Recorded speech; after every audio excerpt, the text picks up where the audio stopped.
Hey, Jumpstarter friends, Alex here, and I am so excited to be kicking off with you for day number 2. If you're here watching with me live, you can drop me a hashtag live. If you are watching the replay, you can also drop me a hashtag replay in the comment section.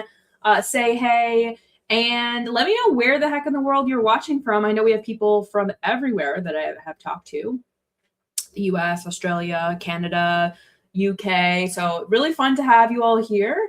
And we're going to dive in. So today, day 2, we're talking about how to go from a simple idea to launch in 60 days or less. And I want to give you a realistic timeline of what it is really like to build this challenge, what goes into it, and all of that good stuff. So let me go through a few quick announcements and then we're just going to dive right in. So as always, I'm going to be live every single day this week at 5:30 Eastern, 4:30 Central. And what's exciting is tomorrow is the first VIP workshop happening on Zoom. It's going to kick off at 6:30 Eastern right after the training ends. And it's going to be a challenge workshop, a challenge topic workshop where I'm going to help you workshop your topic. I'll talk a little bit more about VIP at the end, but today's the last day, or sorry, tomorrow will be the last day to grab it at $37. Okay, so let's dive into day number 2. So question for you all: if you're someone who has run a challenge, I know some of you have, how long did it take you to launch the whole thing? A, less than a month. B, 1 to 3 months. C, 3 to 6 months. D, maybe you're still working on it, never finished. Or E, you just have never tried. Let me know where you're at with your current experience. I'm curious because I have people who launch challenges really, really fast, like a week or two, and they kind of throw it together. And sometimes it works out, sometimes it doesn't. And then I have people who take a really, really long time to plan challenges, and sometimes that works, sometimes it doesn't. And then sweet spot. So I think the reason I'm giving those examples is because I want you guys to know and be realistic about what do you actually need to do in order to determine how long it's going to take. Because a lot of people just sort of, like I said, throw things together or overthink and take forever without having a clear picture of what they need to get done. And I've helped people with all kinds of challenges in all sorts of areas. So I've had grief coaches who are helping kids to navigate losing a loved one. I've had women who are helping other women with hormone health and what that looks like. I've had law of attraction coaches. I've had yoga instructors. We've had people who are working in the knitting space. Like, there's so much in so many different areas. So you don't just have to be business to business. You can also be business to consumer. And I think that once you have clarity on your challenge process, what you need to do, things move faster and with a pace that you're going to feel confident in. So I consider myself someone who, I've built so many challenges. Like, I think across my business at this point, like, I must have hosted like 50 to 60 challenges. I should really go up and like add them up. But for a while I was doing 1 to 2 a month. And I started my business in 2020. And so there's been a lot. And so I've nailed this thing down to like a process. I know exactly what I need to do. So when I was thinking about creating this event, this Jumpstarter, I was able to do literally everything I needed to do to create this thing from scratch in 2 weeks because I had that clarity of workflow and I used that same system every single time, right? Versus when I was when I was leadership coaching and I was creating all these new challenges, like I was kind of reinventing the wheel, starting from scratch every single time and like navigating new waters every time. And it was tough. But now I have this signature thing that I was able to create in 2 weeks, which is very, very accelerated. Like I said, most of my clients, we shoot for 60 days to launch.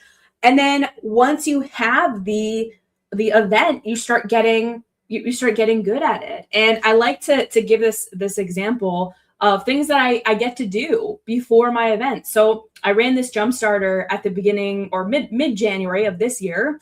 and I took a vacation, a couple of days before I started running it. And it ended up being one of our most profitable events to date.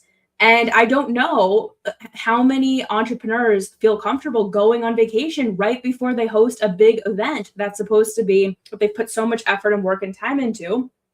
But because you have this rinse and repeat system, you're able to relax and you're able to know that like you're headed in the right direction, and you have confidence in the asset. You're confident in the asset that you have built. So that's just a little something to inspire you before we talk about how long it really takes to build an event like this. And I see people commenting. I see we have Abby saying E, never tried. I see we have Tracy saying A, who worked really, really quick through her challenge. That's awesome.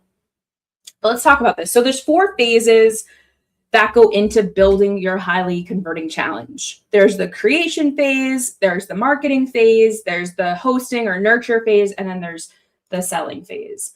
So in the first phase, creation, we have two things that are split. So 2 essentials. First thing we want to do is position for profit and then build the parts. So often what I see is people try to build the parts of the event without positioning for profit.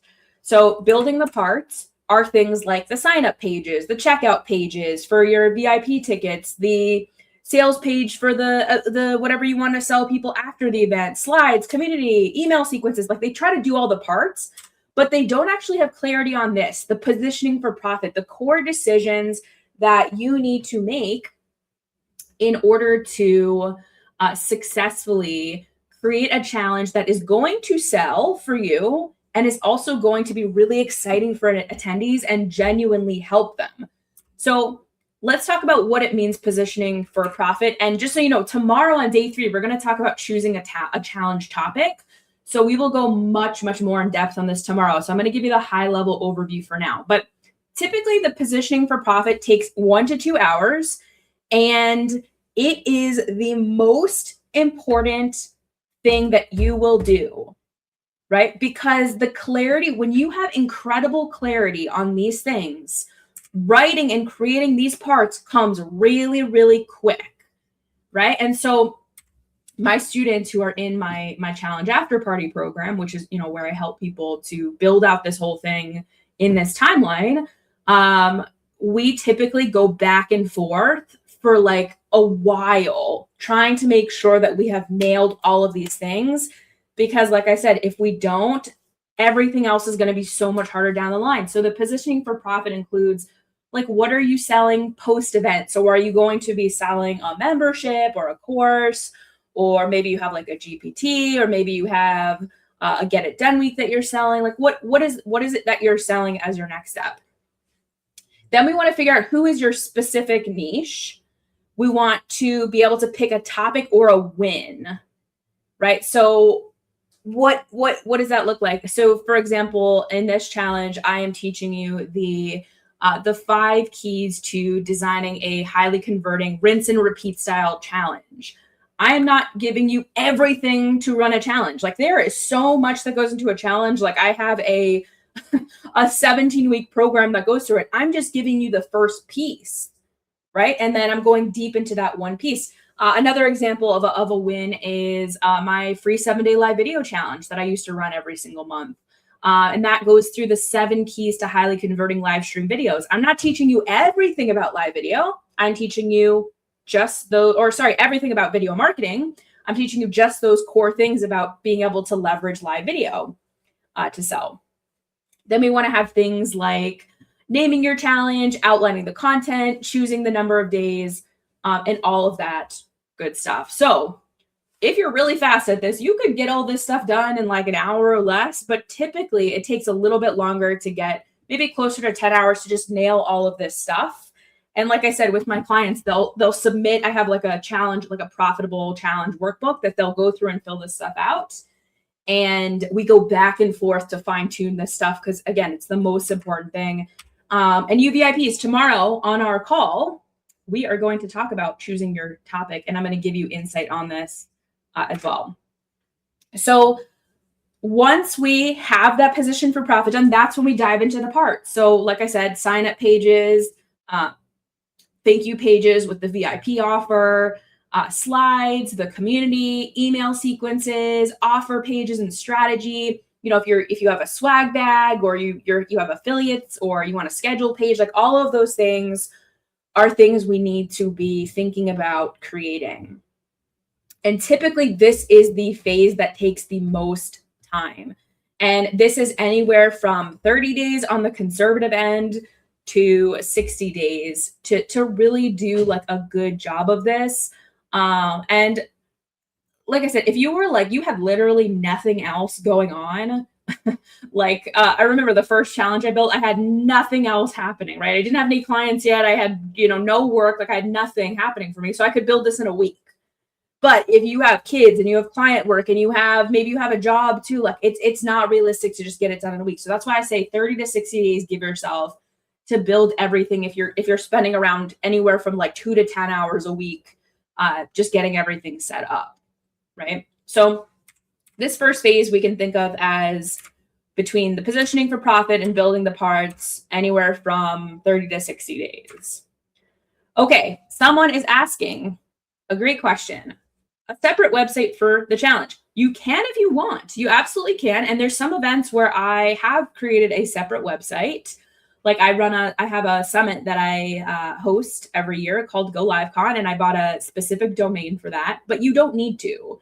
Most of my challenges, I do not create or buy a specific domain for the challenge. Like the website for the Jumpstarter is unscriptedmoment.com, which is my business. And I just put /build your challenge. And so I'm just, keeping people central to the website. And I just don't want a million domains that I have to manage. That's me. Maybe you're better at some of that stuff, but I just don't want a million things to manage. And I like to have that central, I want people to understand that all these challenges fall under this one brand too. Okay, so that's a great question to talk about this moment for tech. You really don't need a ton of super expensive tech to host a great event. What do you actually need? You need a way to send emails ethically. So I'm not talking about blasting out through Gmail. I mean, using like a real CRM that is compliant with all the rules and regulations of sending email. You need some kind of thing to create a sales page or like a form that's going to collect information.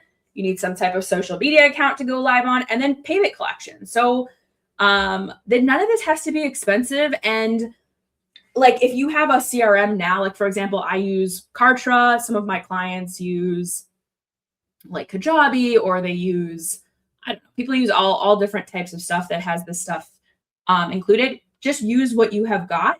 And if you're like super strapped for cash and like you don't have the budget for really anything, I have literally had people for their sales pages use a Google form to collect these, right? I have had people who kind of just like bootstrap when they need to. So there really is always a solution. Like using, I had one student who literally used like a Google Doc just for like a simple sales page and had a link to Stripe or PayPal like at the bottom, and that worked fine. So you really don't need anything super, super complicated to make this a great event, and you can evolve with your event. So as you start making money, you can invest and level up the tech. Okay, so the next phase is the marketing phase. So once we have the event created, this is where we want to put it out into the world. So typically, you want anywhere from 7 to 14 days of promotion. This is when you're emailing your list, you're putting videos out, you're doing posts, maybe you have ads running. Like that's where you're like, everybody needs to be signing up and getting in on this. And I like to err on the longer side of the promotion window. Like typically I'm usually in the 10 to 14 days of promotion window. And that is because I want to give people time to warm up to me. Like I don't want people to forget about me. So I think if I marketed this 30 days out and, someone's signing up 20 to 30 days in advance, that's too far in advance. But like 10 to 14 days, that gives you enough time where you're excited, it's coming up. You can start watching the videos that I put in the swag bag. I have emails where people can start having, conversations with me where I'm asking questions. So it gives enough time for people to get to know me before the event actually starts, and enough time for me to promote and make changes. So there's times where, I've had ads or emails or whatever that just weren't as well received as I thought. So I need to tweak and I need to just make sure I change things a little bit to boost the numbers. So it gives me enough time to do that. Okay. The next phase is the nurture phase. We can also think of this as the hosting phase. This is where you are actually hosting the event, which is so fun, right? So this is where you are either going live or posting your video each day. It's where you're hosting VIP sessions, you're sending out reminders and replays, you're commenting on people's homeworks, you're cheering people on, you're sharing announcements, and you're selling your offers, your VIP offers and your next step. And so this phase is however long your challenge is. So maybe you have a 5-day challenge, maybe you have a 7-day challenge, maybe you have a 4-day challenge. We will talk more about this tomorrow, but it is super important to note that we do not want to be straight away attached to a certain number of days. A lot of times people come and they're like, oh, I'm going to do a 14-day challenge. I'm like, well, why 14 days? Like, where's 14 days coming from? And it's sort of a random number that they have made up, or they're like, I want to do 5 days. I'm like, okay, that's great, 5 days, but where is that coming from? Versus when I work with students, we think about what result do we want to get people? So for example, when I was creating the live video challenge, I sat down and did this brainstorm activity where I literally brainstormed all of the things that I would need to do to teach people how to successfully go live to sell their offers, right? And so I wrote all those things down, and then I kind of created themes, and I was like, okay, all these things could go on different days together. And I came up with 7 days. This Jumpstarter is 5 days because I brainstormed and looked at what are all the things you all have to know to successfully put together and design your challenge idea. And so it ended up being 5 days because of that. And so I think there's a sweet spot between, okay, how long do you actually need to get people a result? And what can your audience do in terms of timing? So for example, if you have an audience of parents with little kids, 14 days, no. But they probably do need a bit of a shorter challenge. So we do need to keep that in mind. And means we probably do need to keep the results smaller. So maybe you are on the 5 to 7 day end. So you got to find the sweet spot with that. And I see someone commenting, I know with my schedule going live is going to be difficult. That's okay. And I forget who it was in the Facebook group. Someone asked me this question today. Do I have to go live? Here's the thing. I think going live is amazing. There's so much great energy and community and interaction that you get. But if you can't do it, the best thing is to just get it done. So pre-record it and premiere it at the same time, and then make sure there is some sort of live component that is happening. So you're in the Facebook group or your community going live to answer questions at a time that is convenient, or maybe you're just in there answering questions, or you have VIP sessions where you're helping people. There should be some thing where people are there getting to know you on some level. Okay. The last phase is the sales phase. This is where, obviously you're selling through the whole challenge. You're selling VIP. That's one way you're making money. And we'll talk more about creating a VIP ticket on Thursday, the day 4. But I'm talking about your next step offer, your back end offer. This could be like a membership or a course or a program or working one-to-one with you or a product, whatever that looks like for you. And we want to make sure that you are selling this and opening the cart halfway through the event. So if you're running a 7-day challenge, you want to open the cart on day 3 or 4 and start talking about that then. One of the biggest mistakes that I made when I first started running events was literally waiting until the last day when people were checked out, moving on to something else, and I had not talked about it once.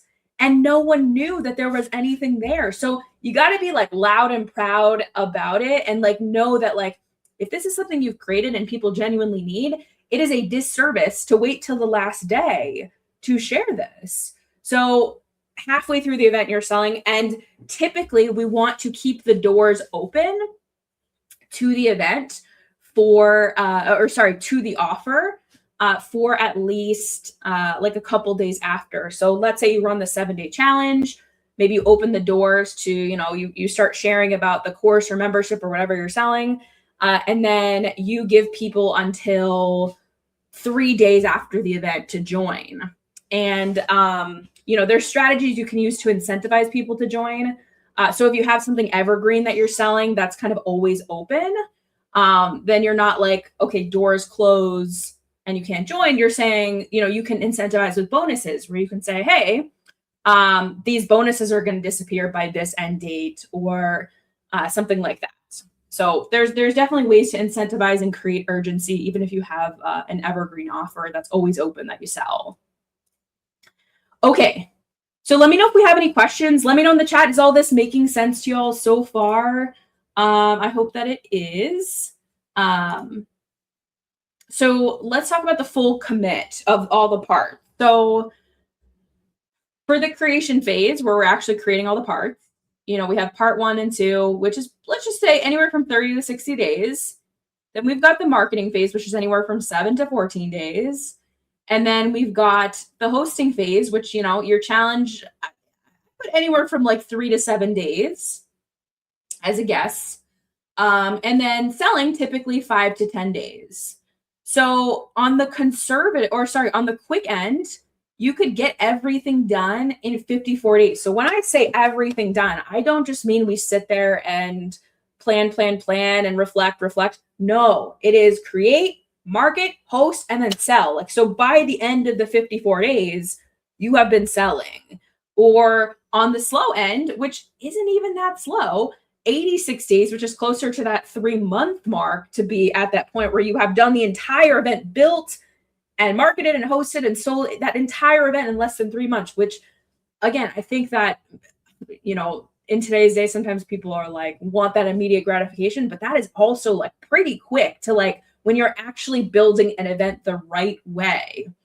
And so what I hope that you're getting from this is that we don't want to just throw something together that is a little bit like thoughtless or careless or just is coming from a place of survival mode. We want to create a signature event that you put everything into, that you are going to run again and again and again, that's going to get you a predictable result with income and impact, right? We're not just throwing it in the trash and after we run it and hoping that things work out. So that's what it looks like with the timeline. I'd love to know what your biggest learnings so far have been. I hope this is helpful in giving you clarity on what all this looks like. Let me know if you have questions. And of course, there is homework. So what I want you to do is I want you to look at this timeline that I gave you, and I want you to commit to your challenge date. So when do you want to host it? And I want you to go into the community just like you did yesterday. And I'm going to put it here. I'll write it right now so I don't forget. And I'll say day 2 Jumpstarter. When are you hosting your challenge? Share the date. All right, so it's in there. And if you don't have the link, or if you're not a member of this group yet, I'll put it in the chat. Definitely join. There have been such good takeaways. We had so many good takeaways from the day number 1 post. It's just really interesting to read through everybody's takeaways. But that's the first piece of homework that I want to give you. Commit to those dates, share in the community so we can cheer you on, get excited for you, and really make it real. And I also have a private training that I want to share with you if you are interested. So I have a case study that I recorded with one of my challenge after party students, Heather Ritchie. She came actually live on my day 3 back in January. And it's a 20-minute case study, a little video. And we basically went through how she went from like running challenges that were just a complete like flop. They really weren't successful at all, to having hundreds of people signing up. And she had almost $500 in VIP sales alone come from this one event that she ran, when she, like I said, literally had no engagement, no participation, no one showing up, no one buying it. Like it was such a drastic change from the last time she had run events. So I want to give this to you, but only if you're interested in this. So if you do want this case study to watch, we go so in depth on like the behind the scenes of like creating her sign up page and the topic and the VIP experience that she created. She's so transparent with stuff. If you guys know who she is, she's absolutely awesome.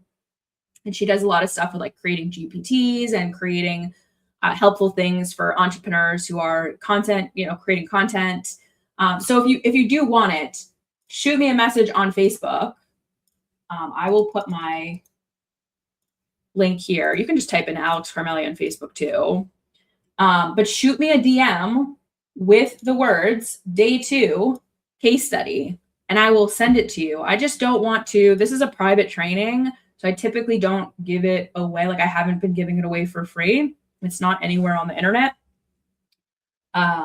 So message me and I will send it to you. I think this will just give you a really, really good idea of what this will look like. And she was one of my students who got her challenge launched in like 60 days or less. She did it very, very quickly, which was really exciting. And she had a great result from it. So that is it for today. If you have questions, let me know. But so much fun to have so many of you here live. If you are here live with me, you could drop me a hashtag live. If you watch the replay, hashtag replay. And I will see you tomorrow for day number 3, where we talk challenge topic, followed by the first VIP session. That is, I forgot to tell you guys about that too, but the first VIP session is happening tomorrow as well. And tomorrow will be the last day you can grab VIP for $37 too. All right. Talk to y'all soon.